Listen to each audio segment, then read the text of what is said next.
జై శ్రీరామ్. అందరికీ నమస్కారం. Welcome to news Akhanda. నేను మీ కస్తూరి శ్రీధర్. మిత్రులారా, ఎన్టీఆర్దే ఊసరవెల్లి సినిమా అని చెప్పేసి ఆ సినిమాలో ఒక డైలాగ్ ఉంటుంది. కరెంటు వైరు చూడడానికి నాలాగే సన్నగా ఉంటుంది, కానీ దాన్నమ్మ అది కొట్టిందంటే ఇంకేంలా పిచ్చెక్కిపోతుంది అన్నట్టు ఒక డైలాగ్ మాత్రం సూపర్గా ఉంటుంది. సరే, ఆ డైలాగు సరిగ్గా ఉత్తరప్రదేశ్ ముఖ్యమంత్రి అయినటువంటి యోగి ఆదిత్యనాథ్ గారికి సరిపోతుందియా. యోగి ఆదిత్యనాథ్ గారు ఏకంగా సుప్రీంకోర్టుకే షాక్ ఇచ్చాడు. అది ఎట్టా ఏంది అనేది ఈ న్యూస్ ద్వారా మీకు చెప్పే ప్రయత్నం చేస్తా. జనరల్గా ఈ క్రిమినల్స్కు, గ్యాంగ్స్టర్లకు, మాఫియా ముఠాలకు, జిహాదీలకు, రాడికల్స్కు షాకులు ఇచ్చేటటువంటి యోగి ఆదిత్యనాథ్ గారు ఇప్పుడు ఏకంగా సుప్రీంకోర్టుకే షాక్ ఇచ్చారు. అది కూడా భారీ షాక్ అనమాట. సరే, న్యూస్ మాత్రం పిచ్చి పిచ్చిగా ఉంటుంది, బాగా ఎంజాయ్ చేయండి, ఓకేనా. సంబాల్లోని ఈ సంబాల్ జామా మసీద్ విషయంలో గత 6-7 నెలల నుంచి గొడవ జరుగుతున్న సంగతి మీకు అందరికి కూడా తెలిసిందే. వాస్తవానికి ఈ సంబాల్ జామా మసీద్ అనేది మన హరిహర మహల్ అన్న విషయం కూడా మీకు అందరికీ తెలుసు. ఇక మొఘల్ దురాక్రమణ దాడేటువంటి బాబర్ గాడు మన హరిహర మహల్ను పడగొట్టి దాని గోడలపైనే ఈ సంబాల్ జామా మసీద్ నిర్మించాడు. సరే, ఇక గత ఈ 6-7 నెలల నుంచి జరుగుతున్నటువంటి అన్ని విషయాలు కూడా మీకు బాగా తెలుసు. నేనే స్వయంగా మన న్యూస్ అఖండా ద్వారా దాదాపు ఒక 20కి పైగా వీడియోలు చేసిన, ఏది ఈ సంబాల్ జామా మసీద్కి సంబంధించి ఈ విషయం పైన. అయితే ఇక్కడ ఒక విషయం ఉన్నది. ఈ సంబాల్ జామా మసీద్కి ఆనుకొని ఒక చారిత్రాత్మకమైనటువంటి బావి ఒకటి ఉన్నది. అది ఎప్పుడుదో తెలిసిన 1200 సంవత్సరాల క్రితం బావి అన్నమాట. అది అంటే అంత పురాతనమైన బావి. ఇప్పుడు ఆ బావి కోసం ఈ సంబాల్ జామా మసీద్ యాజమాన్యం విపరీతంగా ఫైట్ చేస్తున్నారు. అంటే ఆ చారిత్రాత్మకమైన బావి తమదని, తమ బావి తమకు ఇచ్చేయాలని, ఈ బావి విషయంలో తాము ఎట్టి పరిస్థితుల్లో కూడా వెనక తగ్గమని, తమ బావిని తమకు అప్పగించాల్సిందేనని చెప్పేసి గట్టిగా పట్టుబడతారు. ఉండాది, అయిపోలే, ఇంకా ఉండాలి చూడండి. అంతేకాకుండా ఈ బావి విషయంలో ఈ సంబాల్ జామా మసీదు యాజమాన్యం నేరుగా పోయి సుప్రీంకోర్టు బినారియా, సుప్రీంకోర్టుకో. అదే విచిత్రమో కానీ ఒక బావి కోసం ఒక అతిపెద్ద మసీదు యాజమాన్యం ఆ మసీదు కన్నా ఎక్కువగా ఏది ఆ బావి కోసం ఆరాటపడుతుంది. ఏదో తేడా కొట్టడం వల్ల మీక ఇదే ఇక్కడ అందరి మెదళ్లను కూడా తొలగిస్తున్నటువంటి ప్రశ్న. ఏమీ లేనిది ఆ బావిలో ఏముండాది, వీళ్ళు ఎందుకు ఇంత కథ చేస్తున్నారు ఏందనేది ఇప్పుడు అందరికీ డౌట్ వచ్చింది. అసలు ఆ బావిలో ఏముండాది, ఎందుకు ఆ బావి కోసం ఈ సంబాల్ జామా మసీద్ యాజమాన్యం ఇంతగా పోరాటం చేస్తుందో యోగి ప్రభుత్వానికి కూడా అర్థం కావడంలే. కానీ అనుమానం అయితే ఉండాలి, వీళ్ళు ఏదో ఉండాది, తేడా ఏదో కొడుతుంది అన్నట్టుగా ఆ సంబాల్ జామా మసీద్ దగ్గరలో ఉన్నటువంటి ఆ బావికి సంబంధించి ఏదో రహస్యం దాగి ఉండదని అన్న ఆలోచనకు యోగి ఆదిత్యనాథ్ ప్రభుత్వం అయితే వచ్చేసింది.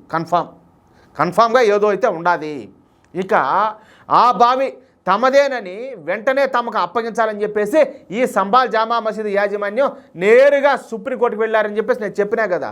ఇక సుప్రీంకోర్టు కూడా ఆ బావి గురించి యోగి ఆదిత్యనాథ్ ప్రభుత్వాన్ని ప్రశ్నించిందియా.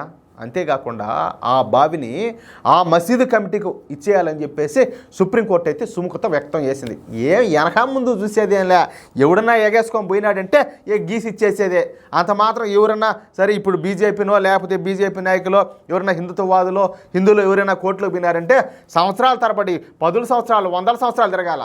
రామ మందిర నిర్మాణం కోసమైనా ఇప్పుడు అయోధ్యలో రాముడు పుట్టాడనేది అందరికీ తెలుసు, ప్రతి ఒక్కరికి తెలుసు. అయోధ్యలో రామ మందిరం ఉండేదన్న విషయం కూడా అందరికీ తెలుసు.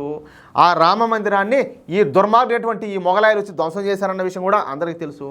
అలాంటిది మన అయోధ్యలో మన ఆరాధ్యదేమైనటువంటి మన రాముడి గుడి కట్టుకోవడానికి మనం 500 సంవత్సరాలు వెయిట్ చేయాల్సి వచ్చింది. చూడండి, అదే వీళ్ళు బాయి కావాలని చెప్పి అడిగిపోతే ఎగేసుకొని సరే ఇచ్చేసిండి అనే కాడికి వచ్చేసినారు.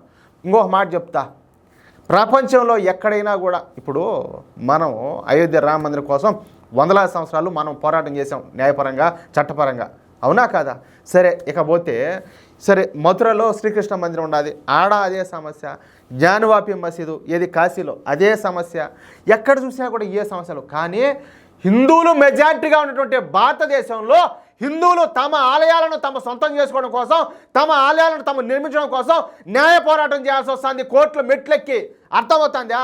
ప్రపంచంలో ఏ మసీదు కోసం ఏ ఇస్లామిక్ దేశంలో కూడా ఈ విధంగా పోరాటం చేసిన చరిత్ర ఉందా?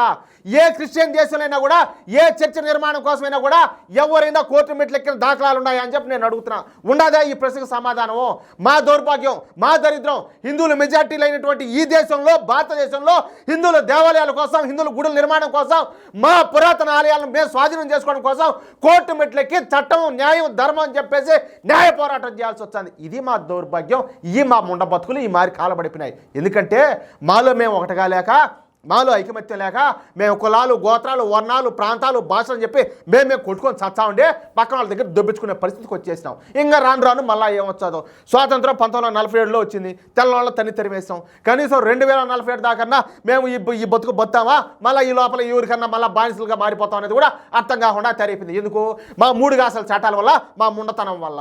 ఆ మాదిరి ఉండాలి. ఏం చెప్పాలా అంటాలే. సరే, ఇకపోతే ఈ విషయం పైన యోగి ప్రభుత్వం సుప్రీంకోర్టులో మాట్లాడతా ఆ బావి వయసు 1200 సంవత్సరాలు. 1200 సంవత్సరాలు. ఆ సమయంలో మన దేశంలో ముస్లిం వాళ్ళు ఊరు కూడా లేరు. అసలు ముస్లిం లేరు ఆ టైంలో అయితే. అర్థమవుతుందా? అసలు ముస్లిం అంటే ఎవరో కూడా మనకు తెలియదు భారతదేశంలో అప్పుడు.